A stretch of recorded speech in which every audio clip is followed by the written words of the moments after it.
Muito boa noite, irmãos, graça e paz. Uma alegria enorme estar aqui com vocês. Que equívoco tão imperdoável cometeu o pastor Cleverson, não é?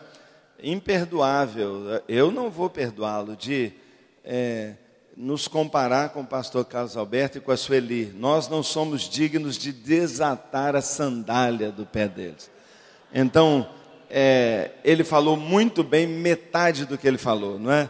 Então, ele não podia ter nos incluído, nem a mim, nem a Juliana, no nível desses pastores, que são uma referência para nós, que tem sido uma bênção. Nós somos uma comunidade da graça em Belo Horizonte, não só pelo vínculo, pela influência, mas porque o que nós temos experimentado é pura graça do Senhor também. Um privilégio estar com você. Eu espero que você esteja tão entusiasmado e tão feliz de estar aqui hoje à noite como nós estamos, não é? Acordamos muito cedo, 4 e alguma coisa, para vir lá de Belo Horizonte, enfrentamos umas dificuldades de aeroporto, mas nós estamos tão entusiasmados de estar aqui, tão felizes, não é?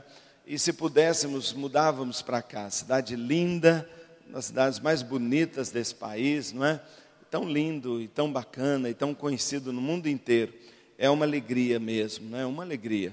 E eu espero que, como essa catarata jorra e encanta a todos, que a graça do Senhor, que o fluir do Espírito, que as águas renovadoras, que a abundância de Deus venha sobre todos vocês, sobre a igreja do Senhor nessa cidade, para que de fato, cada vez mais, aumentando mais e mais, vocês se tornem mais e mais contagiantes. E se escute falar que pior do que o ébola lá na África, que a gente tem orado tanto, não é? Um contágio que aconteceu aqui e que essa cidade se infectou inteiro de uma alegria, de uma paz, de uma fé, não é? De uma fome de Deus tão grande. Eu espero que o Senhor derrame, não é? Sobre a nossa vida. É uma alegria estar aqui também com a Juliana, minha esposa. Fizemos agora em junho 30 anos já de casados e tem sido uma alegria, né? Uma amigona, uma paixão tão grande, uma querida. Aposentou-se há pouco tempo e agora está indo comigo para tudo que é lugar, não é? Para tudo que é lugar. Para falar a verdade, nem todos os lugares. Em geral, ela fala assim, precisa do passaporte? Aí ela vai. Aí ela adora, não é? Se não é passaporte, é ponto turístico. Agora, tem umas regiões ali no norte de Minas, sabe? Taiobeiras. Seu irmão conhece? Taiobeiras? Não? Ah, irmão, uma beleza. Temos a igreja lá. Pergunta se ela foi comigo. Então ela é uma companheirona.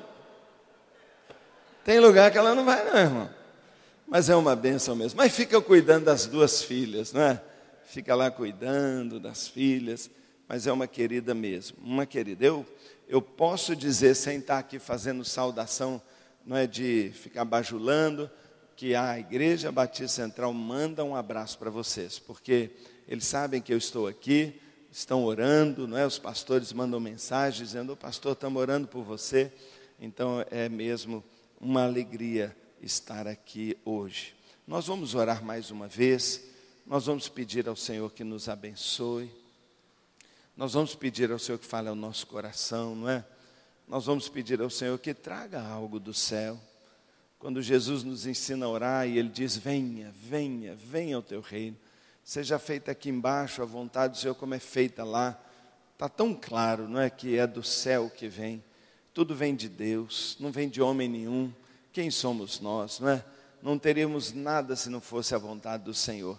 E eu quero pedir a Deus que abençoe as igrejas aqui, os irmãos amados. Uma alegria estar mesmo com o Cleverson, com a Edileuza, com o Roberto, sua esposa, os pastores aqui. Que honra para nós, que honra, que privilégio. Vamos orar a Deus então, mais uma vez. Nosso Deus querido, muito, muito obrigado por esta comunhão, pela alegria de estarmos aqui como família de Deus, pela alegria que temos da salvação em Cristo. Ó Deus, por aquela troca bendita da cruz, quando nós, Deus, nossos pecados foram levados e colocados sobre Jesus. E a justiça dele veio para nós. Pai, como eu me sinto encorajado de estar aqui, sabendo, Senhor, que o Senhor me justificou pela cruz.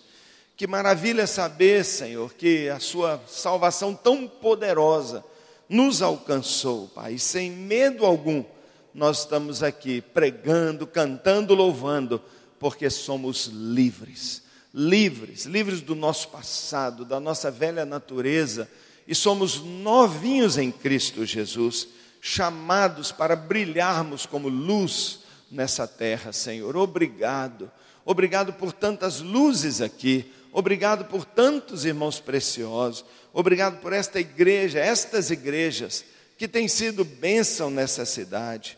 Senhor, meu coração se alegra de perceber a graça, o DNA de Cristo aqui no meio desses irmãos, de perceber que estamos no meio de verdadeiros discípulos do Senhor.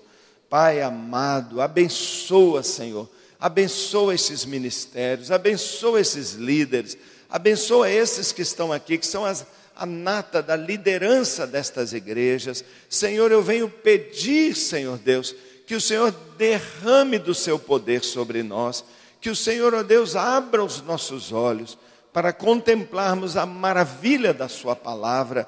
Senhor, que o Senhor nos inspire, nos renove, nos oriente, nos desafie.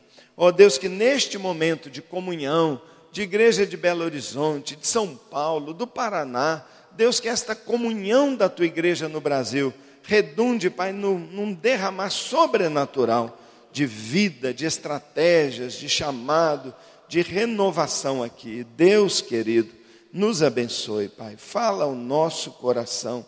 Eu peço, Pai, eu clamo a Ti, Senhor. E Pai, é minha oração, pedindo mais uma vez graça para mim e graça para os irmãos, Pai. Que o Senhor nos unja e unja os nossos ouvidos para ouvirmos a Tua voz.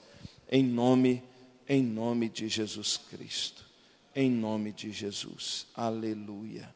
Glória a Deus. Amém. Vamos abrir as nossas Bíblias, por favor. Palavra do Senhor em Lucas, no capítulo 9. Lucas capítulo 9, nós vamos ler a partir do verso 1. Lucas capítulo 9.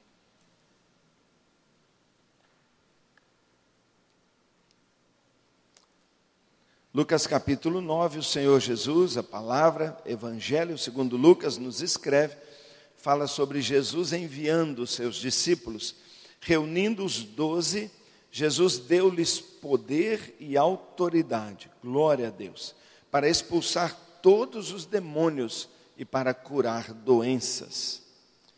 E os enviou a pregar o reino de Deus e a curar os enfermos. E disse-lhes: não levem nada pelo caminho, nem bordão, nem saco de viagem, nem pão, nem dinheiro, nem túnica extra. Na casa em que vocês entrarem, fiquem ali. Na casa em que vocês entrarem, fiquem ali. Fiquem nas casas até partirem. Se não os receberem, sacudam a poeira dos seus pés quando saírem daquela cidade, como testemunho contra eles. Então eles saíram e foram pelos povoados, pregando o evangelho e fazendo curas por toda parte. Herodes, o tetrarca, ouviu falar de tudo o que estava acontecendo. Chegou na sala do rei, tudo o que acontecia nas casas, e ficou perplexo. O rei ficou perplexo. Porque algumas pessoas estavam dizendo que João tinha ressuscitado dentre os mortos. Outros que Elias tinha aparecido. E ainda outros que um dos profetas do passado tinha voltado à vida. Mas Herodes disse: João eu decapitei. Quem, pois, é este de quem ouço essas coisas? E o rei procurava vê-lo. Amém. Deus abençoe sua palavra. Irmãos, para dizer a verdade a vocês, eu nem sei dizer exatamente por que hoje eu estou tão envolvido com células. Eu nem sei dizer exatamente. Eu já sou convertido há mais de 40 anos. Tenho 54, entreguei minha vida a Cristo um ano depois que a minha mãe se converteu. Minha mãe teve uma conversão transformadora, impactante. Um ano depois eu falei com ela, eu falei, minha mãe, o que aconteceu com você? E ela disse, eu me converti. Eu fui numa reunião, numa casa. Minha mãe se converteu numa casa. Minha mãe se converteu numa célula, lá em Ouro Preto, cidade histórica. E minha mãe voltou para casa tão transformada, tão diferente. O relacionamento dela com meu pai mudou tanto que nós, 6 irmãos, cochichávamos entre nós, dizendo, o que aconteceu? Pouco depois ela falou, se você quer vir comigo, então vem. E foi lá, naquela mesma casa, em 1970, que eu entreguei minha vida a Cristo. Ali eu tive uma convicção tão grande de pecado, de necessidade de Deus. E numa reunião caseira, num pequeno grupo, poucas pessoas, eu entreguei minha vida a Cristo. Minha mãe estava ali ao lado, muito emocionada, e ela teve o privilégio de levar todos os seus filhos a Cristo. Mais de 40 anos isso aconteceu, e, falar a verdade, há 15 anos atrás, já como pastor, há cerca de 10 anos pastor, eu nem sabia sobre células, nunca tinha ouvido falar. Há 10 anos eu era pastor de uma igreja batista em Belo Horizonte, e tinha sucedido um pastor que tinha ido embora, e naquela de ninguém topar, ninguém aceitar, convidamos mais de 40 pastores para virem assumir a liderança da igreja, e todos diziam não, não, não, não, não. E no final alguém falou assim, fica o Paulo mesmo. E foi meio assim, do tipo sem opção, que eu me tornei um pastor bivocacionado, trabalhava como engenheiro e pastoreava a igreja, isso por 11 anos. E eu nunca nem tinha ouvido falar de células. Era uma igreja operando no bom, gostoso modelo tradicional. Era nessa época que, vivendo igreja no modelo tradicional, depois de 10 anos eu estava completamente seco, frustrado, vazio e louco para deixar o ministério. Irmãos, eu chegava a sentir frio na barriga no sábado, pensando que o dia seguinte era domingo. E que eu teria que subir num púlpito e ministrar para uma igreja fria, para uma igreja sem graça, para uma igreja meio normal. Uma boa igreja, uma igreja ética, correta, honesta, mas que já completava anos atrás de anos, sem grandes coisas. Foi nessa época, não é, que eu buscava algo. Percebia o avivamento, o mover de Deus na comunidade da graça em São Paulo, o mover da adoração, o mover da palavra, da salvação poderosa que mudava o caráter de um homem. Eu não via mudança nas pessoas, pecar parecia ser algo natural. O padrão cada vez mais religioso da igreja, a religião me esbofeteava. Eu percebia que muitas pessoas estavam ali, mas não tinham vida com Deus. Quantos jovens estavam ali num domingo, mas saíam dali, às vezes iam namorar num motel. Quantas vezes participava de uma celebração de casamento e depois saíamos para a festa do casamento e não sabia se aquilo era a festa de cristão ou a festa mais mundana que a gente poderia ir. Não faz diferença. Foi nessa época que, tão frustrado, e seriamente decidido a abandonar o ministério, começamos a buscar um avivamento em Deus. Fomos aos amigos, Deus falou comigo, anda com gente ungida, e essa é uma dica santa do Senhor, de andar com pessoas de lastro, pessoas que te influenciam. Eu comecei a conhecer e buscar pessoas, e foi nessa, não é? Foi nessa busca, nessa caminhada que Deus primeiro começou a trazer um avivamento espiritual, uma quebra, não é, daqueles ranços batistas, tradicionalistas da igreja, mas buscando muito, muito, muito um avivamento espiritual. Deus nos visitou com sua graça, com seu derramar de poder, com o Espírito Santo, com uma teologia mais leve, menos legalista, mais relacional com Deus, Deus menos juiz e mais pai, Deus menos vara e mais colo, Deus menos, não é, Menos líder e mais guia, mais conselheiro. E a igreja foi experimentando uma leveza, mas uma leveza atraente, de busca de Deus, não é? E foi nesse período, quando nós estávamos assim, vamos dizer, num auge de delícia, onde o louvor tinha se renovado, onde nossas práticas litúrgicas tinham sido derrubadas, e a gente estava vivendo muito assim uma cara meio de comunidade, né? Adorando, cultos demorados, muita oração, muita madrugada de oração, muito monte.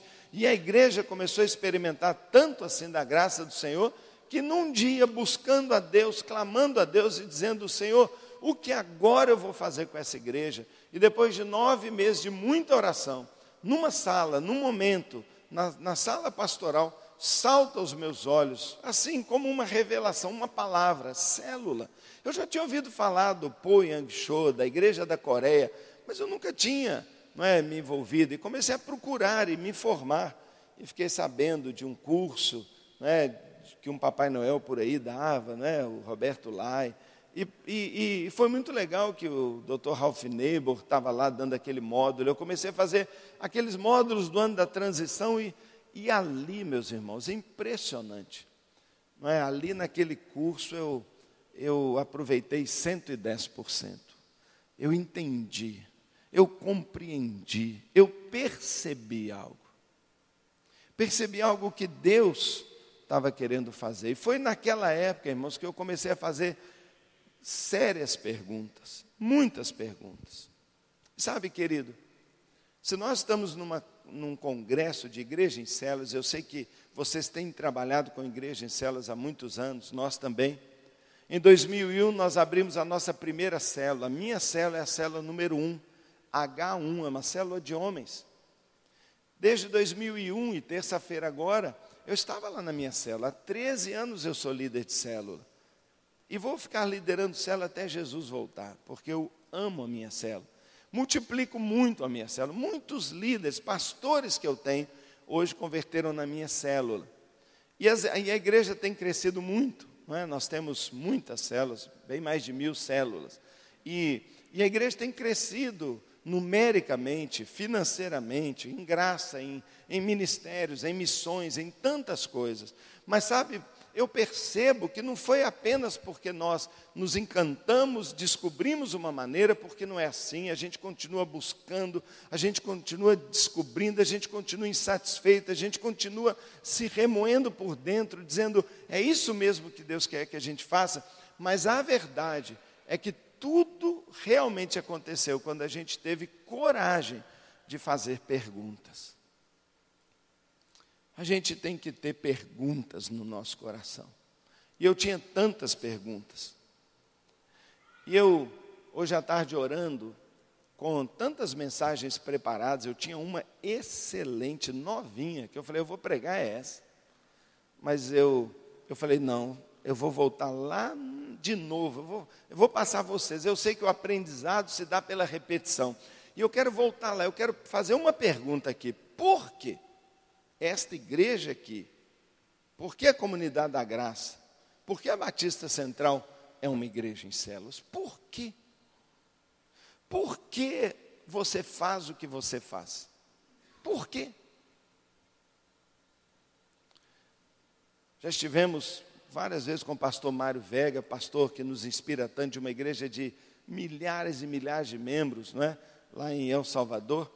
E o pastor Mário Vega, agora, recentemente, fez uma grande cerimônia, entregando placas e honrando de uma maneira como nunca foi feito antes, líderes que completaram 25 anos sem parar de liderar uma célula.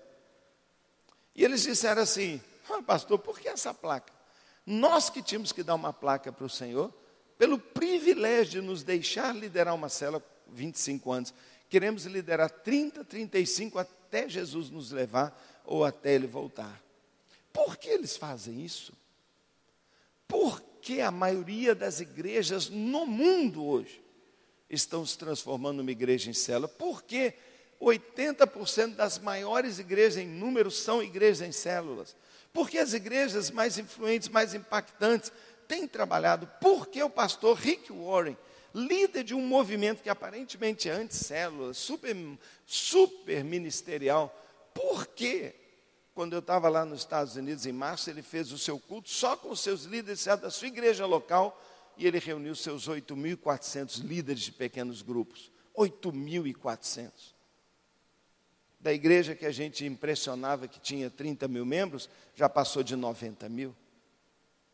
Com 8.400 líderes. Por que o pastor Bill Hybels, ao avaliar a sua igreja e chegar à conclusão que está tudo errado, e que ele pensava que bastava colocar a pessoa dentro de tantos ministérios que saía do lado de cá um discípulo, como se essa caixa preta fosse mágica, e ele diz, está tudo errado, e eu preciso urgentemente voltar para os pequenos grupos, e tem mais de 3 mil hoje. Por quê? Por que a gente faz isso? Por que nós queremos ou somos uma igreja em células?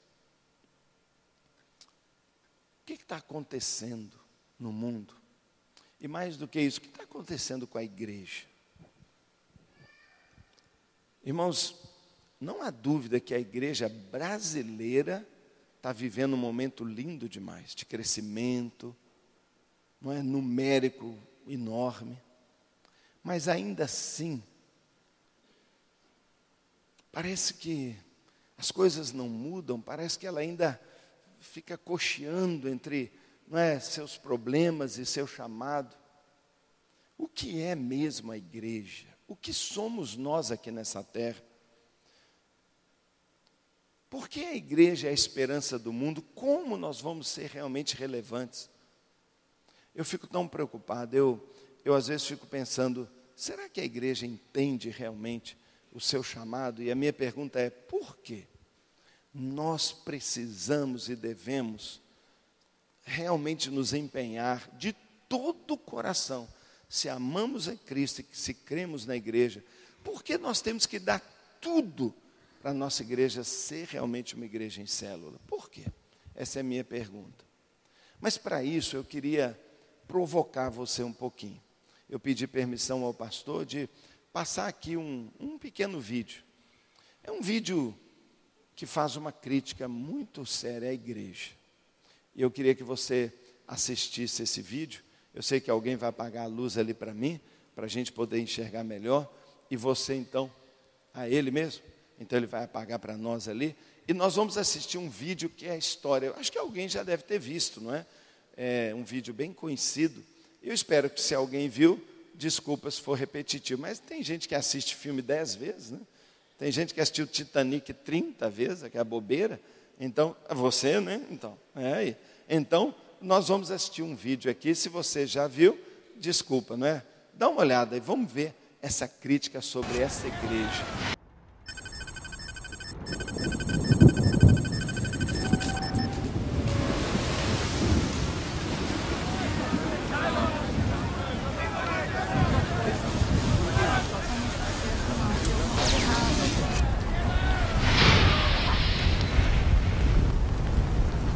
Eu vou entrar!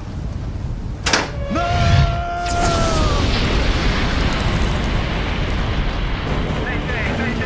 Mayday! 1254, aqui é o Rosemary.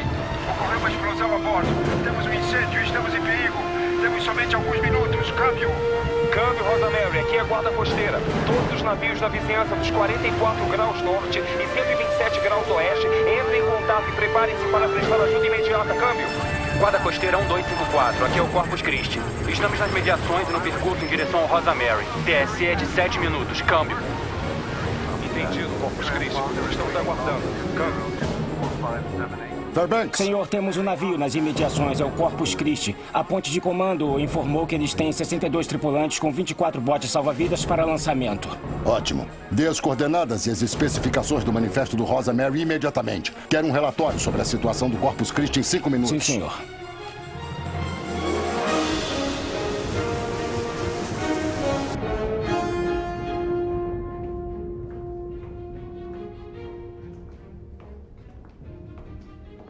Marinheiro Macmillan? Que noite para o seu primeiro dia de serviço? Quem é você? Escolhas, Jack. Você, amigo, está para entrar no Vale da Decisão. Desculpe-me, senhor, eu tenho... Deixa eu perguntar uma coisa. O que vem primeiro? As dependências de um navio? Ou seu propósito como um todo? Eu creio que o propósito desse navio é bem claro, senhor. Exatamente. Nosso propósito deveria ser bem claro. Jack, estamos entrando em território perigoso. Não há como negar. No entanto, dentro deste navio é um lugar confortável para ficarmos. E aí está a sua escolha. Você irá? Ou também se contentará em simplesmente estudar sobre ir? Senhor, eu tenho que ir. É que eu tenho que servir. E a festa está começando. Jack, a festa já está quase terminando.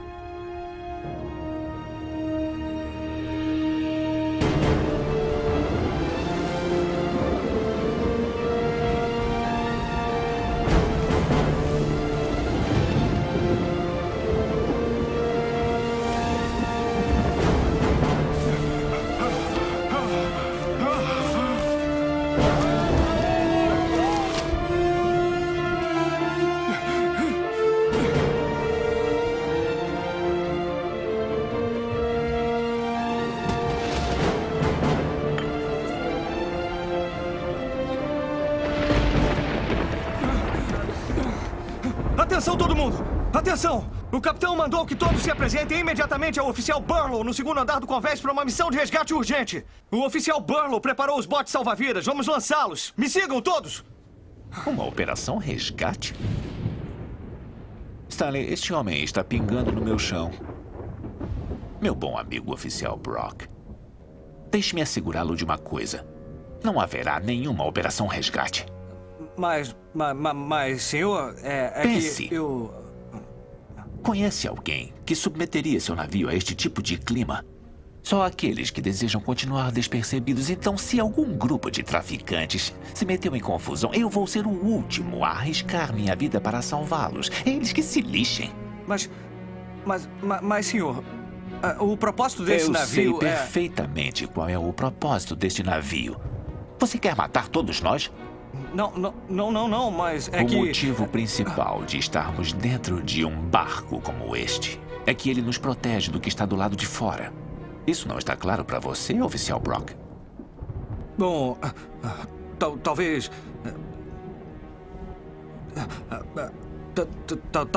Talvez não esteja, senhor.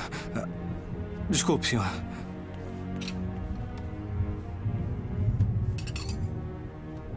Marinheiro Macmillan? É você que vejo juntar-se aos sábios?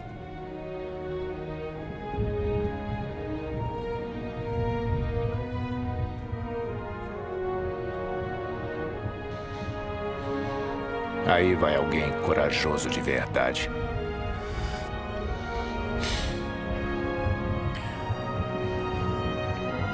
Todos, pontualmente na igreja às 21h45.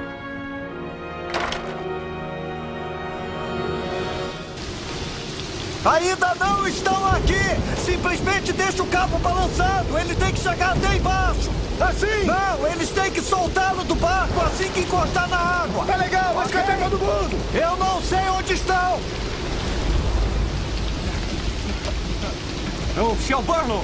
Isso, já não era sem tempo, né? Não, o que é isso? São os gatos pingados. Não, pelo amor de Deus, você não entende? Eu acabei de preparar os 24 botes salva-vidas, tudo que tínhamos. E você me traz 6 pessoas? Sim, senhor. Está ciente de que é preciso pelo menos 2 pessoas para lançar um bote? Sim, Você quer dizer que estamos prestes a lançar 3 botes salva-vidas de um total de 24 para resgatar 76 pessoas? Você está ficando louco? Não, senhor. Aquelas pessoas só têm alguns minutos de vida nessa temperatura de água e você me traz meia dúzia de gente! Brock, o que está acontecendo lá em cima? 3, 2, 1, vai já! Você nunca acessa eles por este bordo. Todo o projeto para um novo bote é baseado em puxá-los pela polpa do navio. Quer estar no convés com ondas de 4 metros, tirando alguém da água pela polpa do navio? Nem pode alcançá-los. Eu revisei isso com o Burlow por 3 semanas. Acho que é melhor você fazer o seu dever de casa. Pelo menos já esteve no novo salva-vidas. Devia estar feliz por não estar lá fora nessa chuva. Acho que está na hora do culto.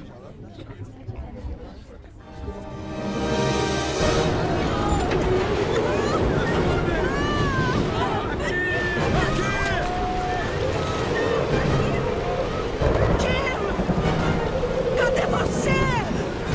Onde você está?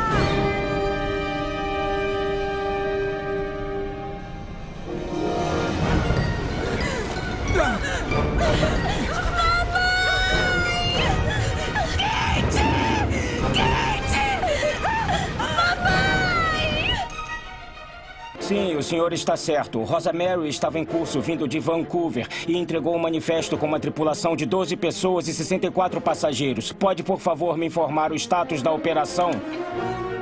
3 botes salva-vidas foram baixados. Estão operacionais. Câmbio. Senhor, aqui fala o capitão da guarda costeira James Meyer. Você e sua tripulação estão sob ordens para disponibilizar toda a tripulação e botes salva-vidas imediatamente. Você entende a situação em que se encontra? São a única esperança.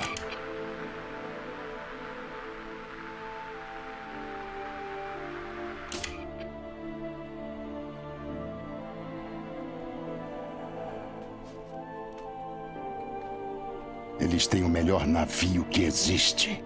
62 tripulantes, 24 salva-vidas e lançam somente 3.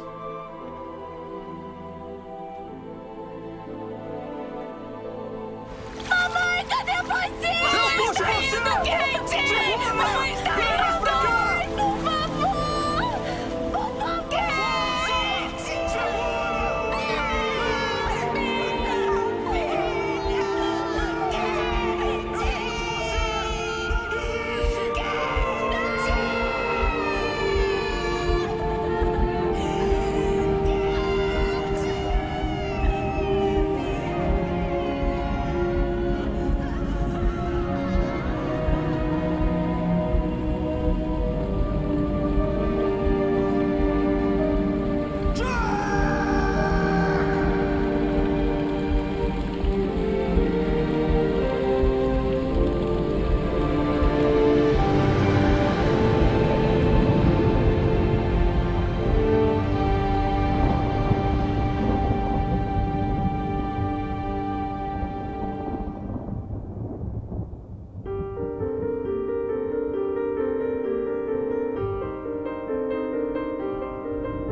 A própria imagem de Deus se refletia no homem como uma imagem de amor, até que as tormentas do pecado agitaram as águas e esse reflexo foi distorcido.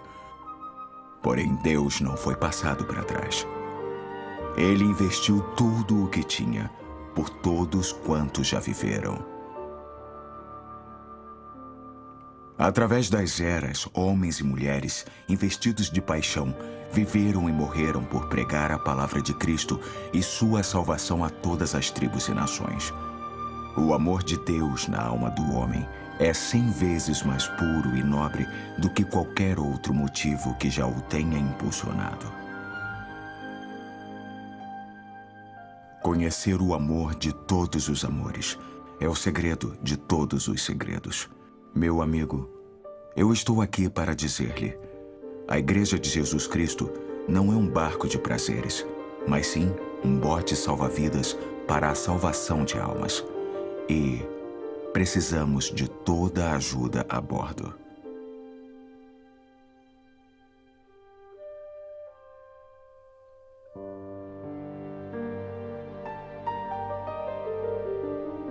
Toda vez que eu assisto esse filme, pode acender a luz, querido. Toda vez que eu assisto esse filme, eu fico impressionado. Eu fico imaginando, não é? Como que nós estamos liderando a nossa igreja? Eu fico imaginando a responsabilidade de um capitão de uma igreja, que vai ter que tomar uma decisão de como vai ser a nossa prioridade. Se nós vamos ficar dentro do nosso salão de festa, se nós vamos ficar dentro da nossa igreja, curtindo a nossa deliciosa e alegre salvação, ou se nós vamos descer lá fora como verdadeiros salva-vidas e buscar as vidas das pessoas. Quando Jesus esteve aqui, ele formou os seus discípulos com uma mentalidade: vão. Nunca passou pela cabeça do Senhor que nós nos agrupássemos em grandes prédios apenas e que nós estivéssemos ali apenas cuidando de nós somente. Isso é excelente, é maravilhoso, não tem nada mais lindo do que a igreja, uma igreja que funciona bem. Mas o Senhor disse para os seus discípulos, no texto que nós lemos: vão de casa em casa e fiquem ali até partirem. Até partirem quando? Quando já crescerem, quando já estiverem um novo líder, multiplicando e indo para uma outra casa, e para outra casa, e para outra casa, e para outra casa. E um dia nós entendemos esta urgência, e entendemos o poder da igreja nas casas, entendemos a facilidade, a simplicidade de olhar para os membros da nossa igreja de uma maneira diferente e de enxergar cada um como um condutor de um barquinho salva-vida. E muitos barquinhos podem sair nessa tempestade que está aí e colocar 5, 6, 10 pessoas para dentro e cuidar delas, e aquecê-las, e dar comida e colocá-las a salvo. Cada célula nossa são pedacinhos do nosso grande barco que se espalha pela cidade, que vai recolhendo e colocando um ponto de apoio para famílias, pessoas que estão se afogando sem Deus, morrendo, crianças, jovens, adolescentes. E sabe o que é incrível? É que quando as pessoas percebem que aquele botezinho, aquela célula é salvação, eles se agarram, eles pedem, eles pulam para dentro. E o crescimento é inevitável, porque eles agora vão querer desfrutar da segurança que a igreja lhes oferece. E a pergunta que nós fazemos é: por quê? Por que nós queremos células? Eu confesso a você que no começo me atraiu enormemente a possibilidade de fazer a igreja crescer.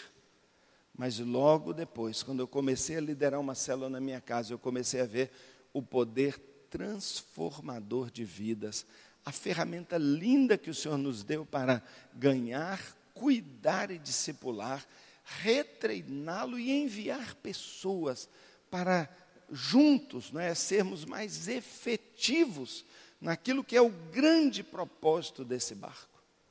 Nosso propósito maior não é o nosso próprio crescimento, apesar disso ser tão importante. O nosso propósito maior não é sermos os guardiões da boa doutrina do cristianismo, apesar de sermos também. O nosso propósito maior não é a nossa comunhão, o nosso relacionamento, nem tampouco um casamento feliz ou filhos super bem educados. Tudo isso Deus vai nos dar. Mas o grande e decisivo propósito é estender a mão e puxar a gente para dentro, é salvar pessoas. Então um dia nós começamos a pensar sobre isso e começamos a pensar por que uma igreja como a nossa tem 40 anos, começou com 300 membros e tem 40 anos depois 300 membros. Eu estou dizendo que crescimento é tão relevante, ele que determina a qualidade? De jeito nenhum, mas sem dúvida alguma é um índice. Alguma coisa está errada com uma igreja como a nossa, que tinha tudo, não é, para fazer uma influência, mas que não tinha influência. E um dia, pensando sobre tudo isso, olhando aqui do púlpito, os bancos e pensando, cada um olhando na nuca do outro, sem relacionamento, sem roda, não é, sem lugar para o convidado, com essa barreira cultural, essa barreira de preconceito enorme que está aqui fora, que faz aquela pessoa não entrar aqui dentro, mesmo num prédio lindíssimo e transparente como esse, atraente, ainda assim as pessoas dizem, não quero saber, mas na nossa casa eles vão, não é? E hoje eu vejo o Senhor fazendo um movimento em toda a igreja mundial, onde Ele está de forma decisiva restaurando aquela verdade maravilhosa de que cada crente que está na nossa igreja é um salva-vidas, é um ministro. Cada crente tem uma mão para resgatar uma pessoa. E eu fico pensando uma pessoa que vai chegar diante do Senhor sem apresentar o seu barco cheio. Eu fico pensando uma pessoa que diz para o Senhor, Senhor, eu nem tirei meu barco para a água, eu nem desci, eu fiquei lá dentro. Irmãos, eu não tenho ideia do que pode acontecer conosco se eu passar uma vida inteira sem gerar muitos frutos para o Senhor. E hoje, nós somos milhares de membros. Por quê? Porque insistentemente, ao longo desses anos, nós temos ensinado e treinado pessoas a conduzir um barquinho e ir em direção às pessoas que estão precisando. Então, essa metáfora ajuda muito a gente a entender que nós somos uma igreja em células porque nós temos um foco principal. E o foco é cumprir o propósito maior, acima de todos os propósitos.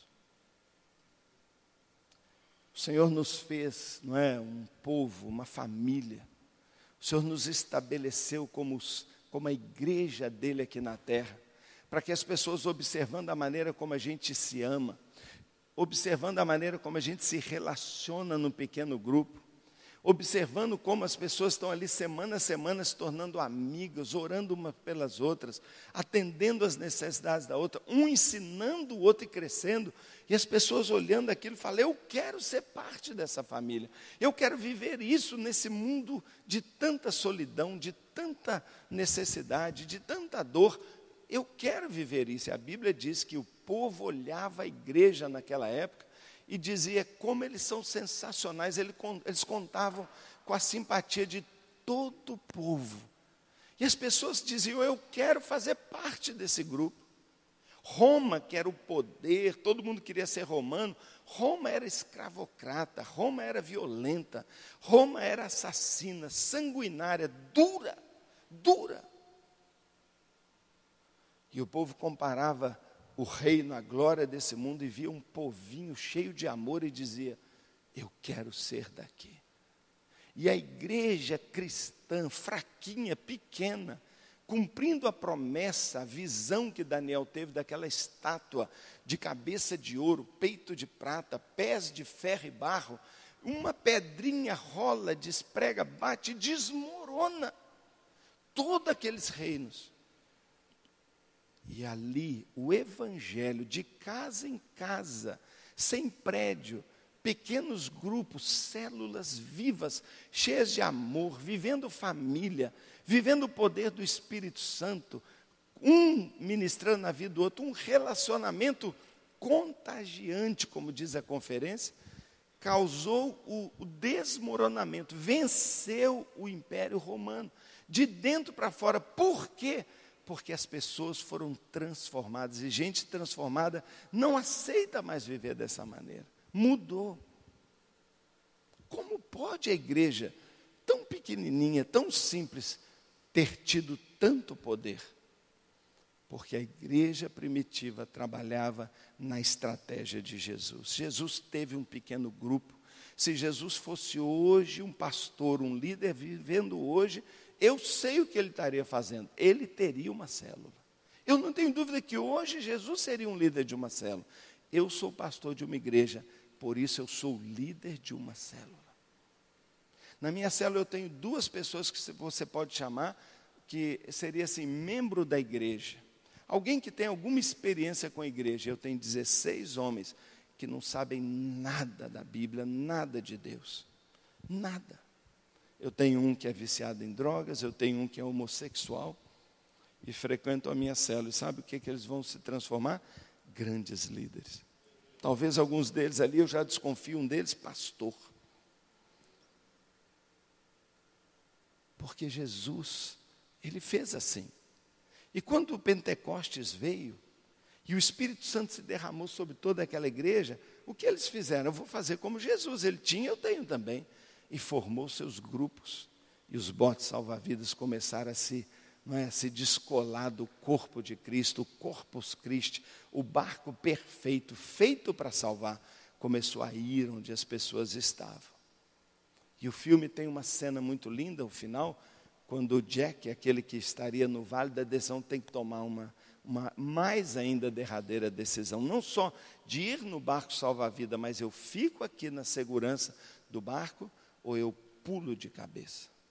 Sabe, irmãos, por que tem muitas igrejas que não descolam, que não experimentam mesmo, não é um mover de Deus, de salvação, de crescimento, de multiplicação, de liderança? Porque as pessoas não pulam de cabeça. E o que eu gostaria, e por isso ficou na minha cabeça, não é essa imagem, é porque um dia, meu irmão, um dia eu pulei de cabeça na visão celular. Eu pulei de cabeça. Colocamos a igreja inteira. Eu posso dizer para você que nós somos uma igreja em células. Tudo que nós fazemos é através dos pequenos grupos. O meu trabalho prioritário, no qual eu gasto a maior parte do meu tempo, é treinar líderes, preparar pessoas para saberem liderar com excelência, com espiritualidade, com amor, com poder. Pulando de cabeça. E eu percebo que eu ainda tenho pessoas na igreja que não conseguem viver essa alegria, esse crescimento, não experimentam o que é essa delícia de uma igreja em célula, porque não pulam de cabeça, não vão, não entregam, não abrem a casa, não vão ser treinados, não leem, não oram, não jejuam mesmo pela sua célula, não convidam, não é? Mas outros pulam de cabeça, fazem convites, jejuam, perdem peso, de tanto orar, choram no seu tapete, colocam nomes, prega na parede, estraga a pintura com alvos, nomes, e vive intensidade, pula sobre uma vida celular e por isso vive uma grande vitória, uma grande bênção. Hoje nós percebemos em toda a igreja no mundo um movimento de renovação eclesiológica. A igreja está mudando, irmão, porque o mundo mudou. O mundo mudou absurdamente. E porque o mundo mudou, a igreja tem que mudar. E às vezes a gente não percebe como que o mundo está mudando. A primeira característica desse movimento de renovação eclesiológica que há hoje em toda a terra é, como eu já disse, um novo despertar de algo que é tão bíblico, que é o sacerdócio de cada crente. Cada membro de uma igreja, ao ser salvo, incorporado ao corpo de Cristo, na hora ele já é considerado como um agente do Senhor, um ministro do Evangelho, um pastor, ainda como diz o Eibe, de P minúsculo, mas ele é um pastor, ele vai cuidar de alguém, ainda que seja 1, 2, 3 pessoas. Isso chama-se sacerdócio de todo crente. Deus está soprando isso em toda a terra. Por que Deus está fazendo isso? Você quer ver por quê? Se eu falar com você a palavra padre, qual é a primeira ideia que vem na sua mente? Padre, eu falo assim, o padre. Qual é a primeira ideia livre que vem na sua cabeça? Sabe qual que é? Que a maioria que pensou, já faço esse teste direto, pedófilo. A Igreja Católica foi assolada pelos escândalos de envolvimento e abuso sexual de crianças. No mundo inteiro, houve uma perda de credibilidade horrorosa na Igreja Católica.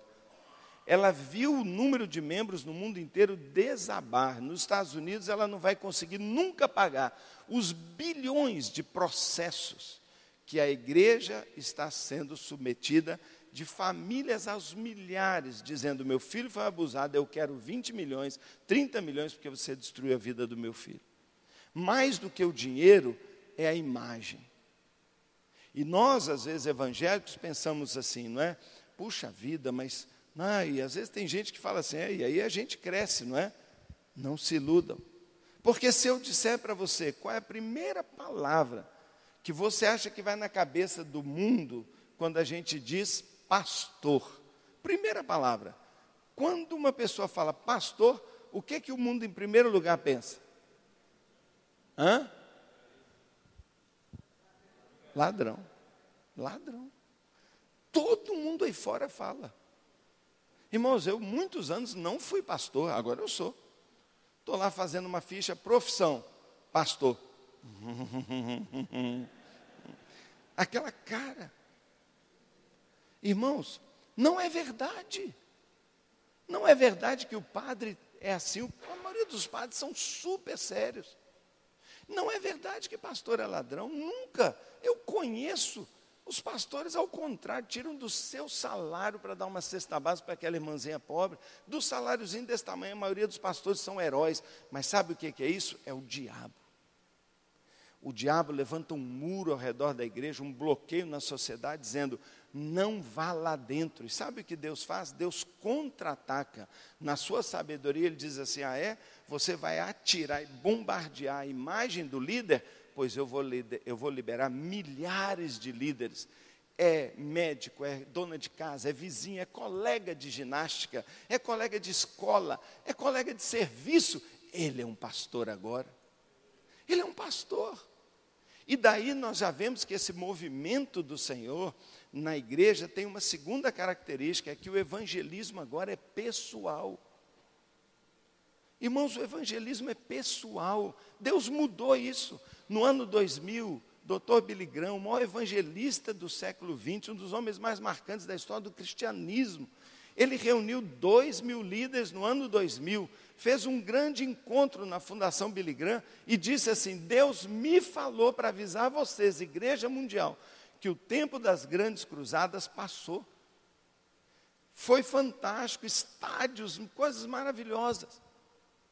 Eu estive no Mineirão em 1974, no Maracanã, quando o Billy Graham fez a maior cruzada na América do Sul. Eu fui lá. Mas não tem mais isso. Por quê? Porque não é assim que vai funcionar mais. O evangelismo agora é o quê? Amigo ganha amigo. Relacionamentos contagiantes. Você quer comprar um carro usado porque não tem dinheiro. E aí você vai naquela agência cheia de carro. E você olha, fica com medo. Por quê? E se esse motor tiver problema? E se essa caixa de marcha estiver comprometida? E aí você não compra, chega no trabalho. Seu colega do seu lado, aquele que tem um carro lindão, aquele que lava o carro todo sábado, que passa até cotonete no vidro, escova de dente para tirar grãozinho de areia do tapete. O carro dele é um brinco, é usadinho, mas é joia, novinho. Aí ele está lá assim, e você fala, poxa, está difícil achar um carro, estou procurando. E ele fala assim, eu estou vendendo o meu. O quê? Eu estou comprando um zero. E eu vou vender o meu. Aquele seu carro, que você lava daquele jeito, que só faz revisão não autorizada, que você só põe na sombra, aquele carro que você nem viaja com ele para não gastar. Eu compro. Mas então chama um mecânico, pode olhar. Eu te conheço, você é meu amigo. Ele compra de olho fechado.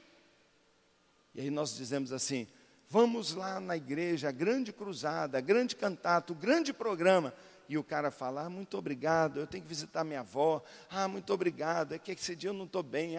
Sabe que a minha unha está inflamada. 1000 desculpas, mas não vai. Aí você fala assim, amigão, eu tenho uma reunião na minha casa, você quer vir? Tem pizza. Claro, você é meu amigo. Relacionamentos contagiantes. A segunda marca do novo mover de Deus na terra. A primeira é, você é um ministro. Segundo, você é a estratégia de evangelismo. Não é mais venha, é nós vamos. É amigo ganhando amigo. Terceira marca no mundo inteiro. O papel do pastor está mudando. Se o pastor era o faz-tudo, o grande líder, o grande pregador, o grande convertedor, o pastor muda o seu papel. Ele descentraliza o seu ministério e se torna um treinador. Mais do que tudo, o pastor é um capacitador. E as igrejas que mais crescem no mundo hoje são aquelas em que o pastor assume o seu papel de visionário, de capacitador, em que ele diz, você faz o seu ministério. Ele descentraliza, ele compartilha, ele devolve, como diz o Dr. Ralph Nabel, o ministério a quem de direito, nós, as ovelhas, o povo. E por isso a revolução acontece. Eu tenho em Belo Horizonte pastores assim, estupendos. Belo Horizonte é uma cidade fácil, dizia para o Cleverson. Eu não posso nem me gabar que tem uma igreja grande em Belo Horizonte, porque lá você balança a árvore e cai o fruto maduro. É tão fácil pregar em Belo Horizonte, tem uma graça lá. Em Belo Horizonte tem o pastor Márcio Valadão, em Belo Horizonte tem o pastor Jeremias Pereira, em Belo Horizonte tem o pastor Jorge Linhares, em Belo Horizonte tem os pastores gigantescos lá. E eu me olho e falo assim, como eu vou ter um ministério do lado de uns pastores desses, na mesma cidade? Estou perdido, não vai sobrar nada para mim. Mas sabe, irmãos, ainda que eu seja desse tamaninho, se eu me reproduzir em 10, em 20, em 100, em 1.440 líderes hoje, ó, você me desculpe, ele pode ser grandão, mas eu mais 1.440 fazemos um bom estrago, não é? E nosso alvo é ganhar Belo Horizonte para Jesus. Nós estamos contando com 1 milhão de membros lá. Nós estamos contando. Nós temos hoje 1.440, mas sabe quantas células nós já abrimos em Belo Horizonte? Mais de 35 mil, através de outras igrejas. E o nosso alvo é ganhar 1 milhão de pessoas para Jesus naquela cidade. Porque é o nosso chamado. E como nós vamos fazer isso? Um pastor extraordinário? Não. Um ministério extraordinário. Porque um dia, nessa busca, Deus me mostrou um avivamento extraordinário. E o avivamento era um avivamento assim de multidão. Mas sabe como elas eram? Não tinha rosto. Não era um avivamento de um nome, mas um avivamento sem rosto, sem fama. Onde o que realmente aparece é a beleza da igreja. Porque a igreja é a esperança do mundo. A igreja é a esperança do mundo.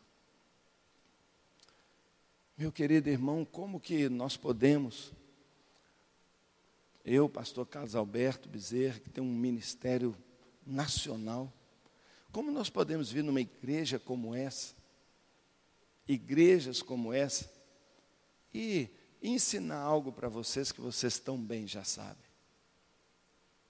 Mas nós podemos fazer algo, desafiá-los, inspirá-los. Meu querido irmão, um dia, cada um de nós vai comparecer diante do Senhor. A Bíblia diz que nós receberemos um galardão. Ah, eu vou receber um galardão. Minha esposa vai receber um galardão.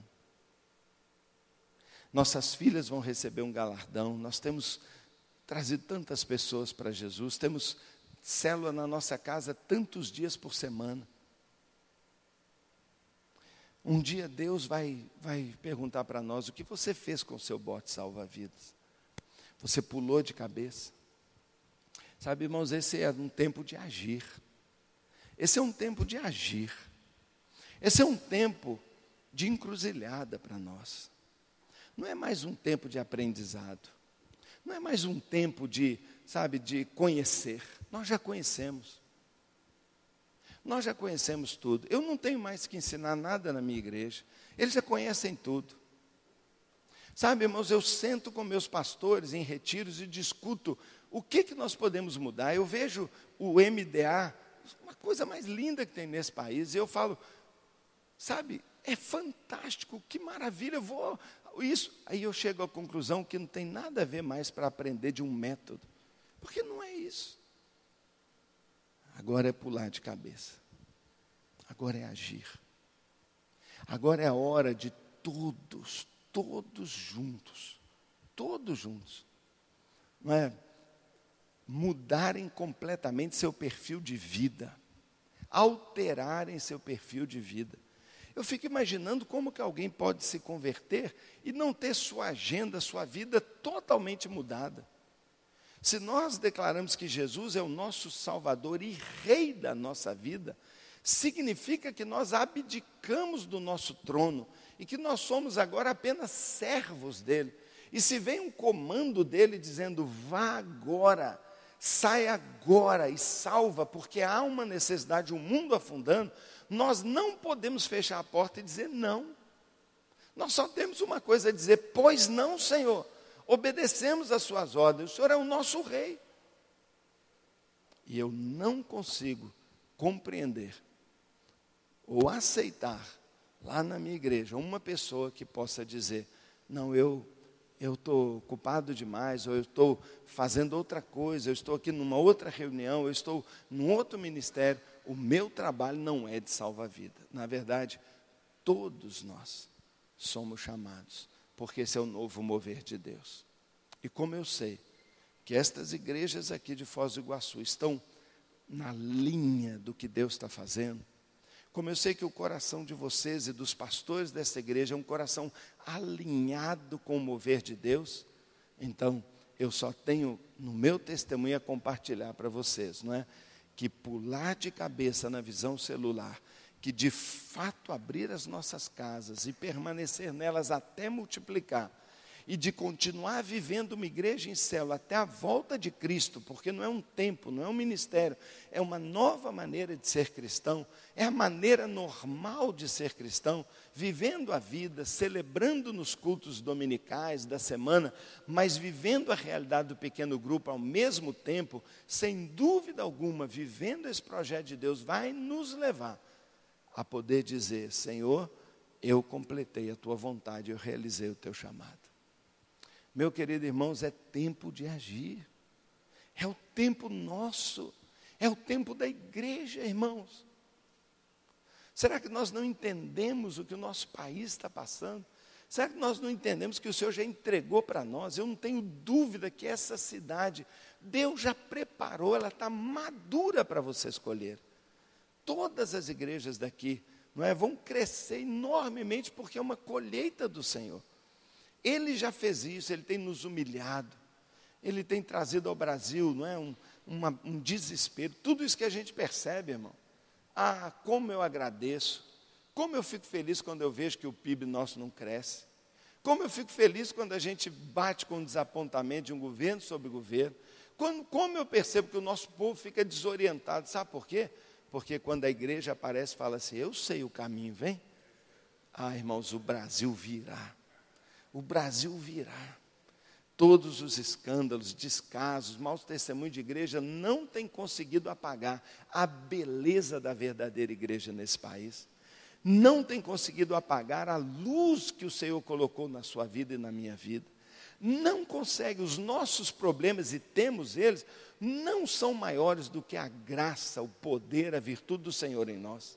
Não consegue. Nossas dificuldades só nos ajudam. E o Brasil está pronto para ser colhido, pronto. Meus irmãos, presta atenção. Eu tenho falado isso aonde eu vou nesse país.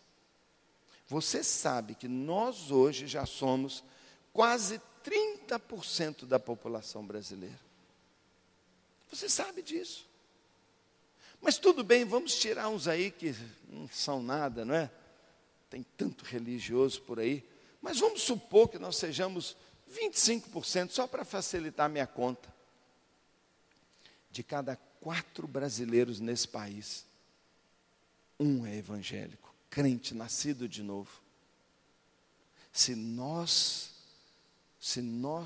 conseguirmos treiná-lo e fazê-lo se enxergar um ministro, todos nós, e se nós colocarmos um alvo de que a cada ano, esse aqui ganhe mais um para Jesus, uma vez por ano ganhar uma pessoa, umazinha por ano, em 3 anos, o Brasil é 100% alcançado para Jesus.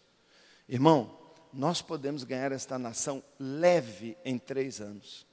Esse ganha um, eu nem vou contar que esse aqui já vai ganhar outro, esse ganha outro no outro ano, e no terceiro, o Brasil foi alcançado. E eu desafio você a pular no barco. Você não pode terminar 2014 sem trazer para cá uma pessoa para Jesus. Esse é o nosso alvo em nossa igreja, que cada pessoa ganha um para Jesus todo ano. É um alvo mais do que E por isso nossa curva de crescimento é assim.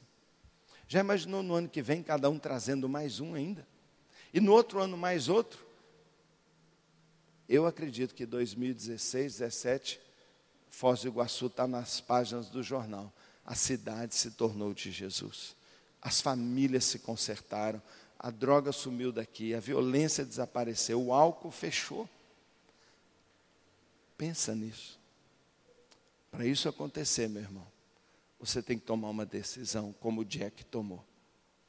Eu vou ficar lá dentro na festa, eu vou ficar junto dos religiosos, ou eu vou ser a verdadeira igreja, às vezes a minoria, mas eu vou pular de cabeça e vou dedicar e consagrar minha vida ao Rei? Essa é a questão que nós temos. Então, não só eu pergunto, quem é a igreja? O que é a igreja? Mas eu pergunto, e você? Quem é você? Quem é você? E eu olho para você e vejo um líder. Eu olho para você e vejo alguém cheio do Espírito Santo. Eu olho para você e vejo uma pessoa cheia de amor. Eu olho para você e vejo uma pessoa que Deus coloca a palavra na sua boca. Eu vejo você um braço de abraço acolhedor. Eu vejo da sua casa um sofá quentinho para uma pessoa que está ali com uma Bíblia aberta, tomando um copo d'água, um cafezinho e conhecendo Jesus através da sua vida. Eu vejo o céu aberto sobre a sua casa e as bênçãos do Senhor descendo sobre a sua família. E o Senhor te prosperando e te abençoando para ainda mais você ser testemunho da graça e da bondade de Deus. Eu vejo isso. E eu vejo vocês, ano após ano, dobrando, dobrando, dobrando, dobrando. Porque Deus tem feito isso. Deus está fazendo isso em toda a terra. Está fazendo no Brasil. E está fazendo aqui também em nome de Jesus. Em nome de Jesus. Poxa, pastor, você não vai falar para nós se o supervisor faz isso, se o coordenador faz aquilo, se multiplica como? Eu só vou falar para você, pula de cabeça. Pula de cabeça. Líderes, pulem de cabeça. Ombreia com seu pastor, pula de cabeça. E Deus vai fazer algo mais lindo ainda do que a gente tem visto no nosso meio. Vamos ficar de pé e vamos fazer uma oração.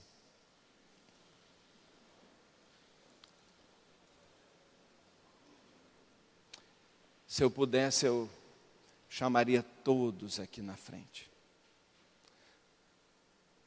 O que você quer dizer com isso? Não, não é aqui não. Eu chamaria todos aqui na frente. Estou com a vontade de pular daqui, mas eu estou com vontade de te empurrar também daqui. Sabe, eu quero que nessa noite você fale assim, eu não lembro nada que o pastor falou. Aliás, ele enrolou a noite inteira. Mas uma coisa eu não esqueço, que o Jack pulou. Ele se jogou. Ele pagou o risco para salvar uma vida. Aí eu queria tanto que você soubesse aqui e todo mundo viesse e pulasse daqui. Mas é meio alto. Eu não tenho coragem de pular daqui. Mas eu queria que você se visse pulando. Pulando no centro da vontade de Deus. Pulando na visão que Deus tem dado. Sabe qual é a visão da nossa igreja? Nós somos uma igreja em células. Vivendo o amor de Cristo e transformando o mundo. Uma família que vive uma comunhão tão linda, mas que não é só para nós. É que vai além das paredes e salva o mundo. E transforma as pessoas, um de cada vez, mas de uma maneira exponencial. Essa é a visão que o Senhor tem para todos nós.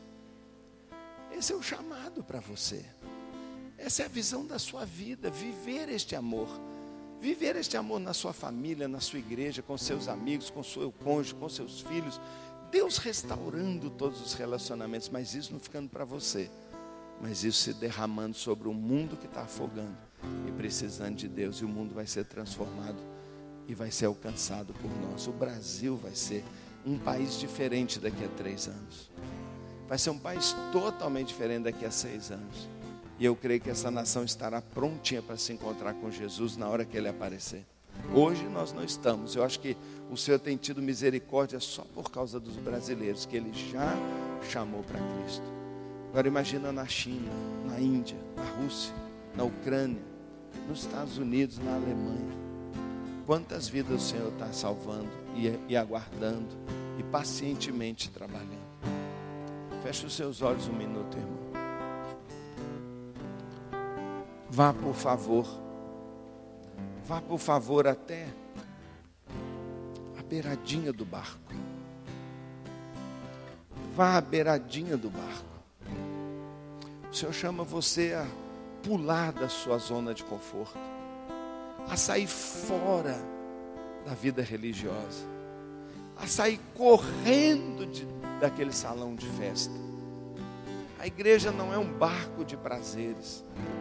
A igreja é um barco salva-vidas. Esse é o nosso propósito. Vá até a beiradinha do barco e pula no mover de Deus. Há um mover de Deus. E o mover de Deus é esse. Você é um ministro. Há um mover de Deus e você ganha almas para Jesus. Há um mover de Deus. Você é o instrumento. Há um mover de Deus. A igreja é o seu centro de treinamento, é o seu centro de adoração. Mas não é ali que você se realiza. Vá até a beiradinha e pule. Pule. E dê um passo nesta noite. Arrependa-se. Purifique-se. Deixe ali os seus pecados na cruz. E coloque a sua vida agora.